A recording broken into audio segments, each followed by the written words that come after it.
What's going on? It's TJ Tyus. We back for your weekly motivation. You have the strength to be on the inside. All we have to do is get it out. I'm excited. Listen real closely. In this journey called life, it is a marathon. It is not a sprint. You have to get it in your mind. You are not sprinting. It's a marathon. But within the marathon, there's a lot of small races. And in order to win your race after race after race, you must learn to stay in your lane. You can't straddle the lane. You can't run on the line. You must focus on what you're supposed to do. Stay in your lane, because if you get out of your lane, you will be disqualified because you can't focus on what you're supposed to be doing. But after you do that, listen real closely, you must learn how to finish. When you start something, you must learn how to finish it. I was at the track the other day and I had my boys run like I always do. And I had my 5-year-old nephew here and we had a 2-lap cool down.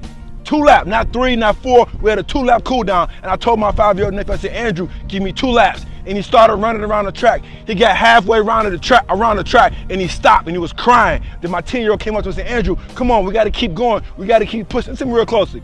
If you are going to finish what you start, you must have somebody in your life who's going to encourage you. They're not going to have a pity party for you, but they're going to push you and tell you to keep going. So Vonzel said, come on, Andrew, you can finish it. So Andrew began to run. He came all around the track. He crossed the finish line and he stopped. He stopped. He walked over to the bench and he sat down. He said, I can't do it anymore. I allowed him to sit down. My other children, they finished their 2-lap cool down and they came and said, let's go. Andrew looked at me and said, Uncle TJ, we're going to the pool tonight. I said, no, we're not going to the pool. He said, why not? I said, because you didn't do your 2 laps. He looked at me. He got up on his feet. He ran to the track. Hear what I said. He didn't walk. He ran to the track and he ran around the track without stopping, without crying. He ran as fast as he could and he ran through the finish line. Why? Because the goal was big enough. If you cannot finish what you start, then your goal is not big enough. I need you to have a goal so big that you have to keep working. You keep grinding no matter how tired you get, no matter how fatigued you get, no matter how stressed you get. You finish because your goal is so big that you cannot and you will not stop until you accomplish your goal. So you must learn how to finish first.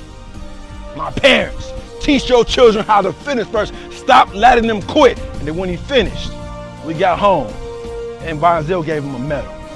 Vonzel gave him a medal. Now I know what you're saying right now. Listen, you don't get a medal for 4th place. You don't get a medal for 5th place. You don't get a medal for 6th place. You don't get medals for that. You don't only get a medal if you finish at the top.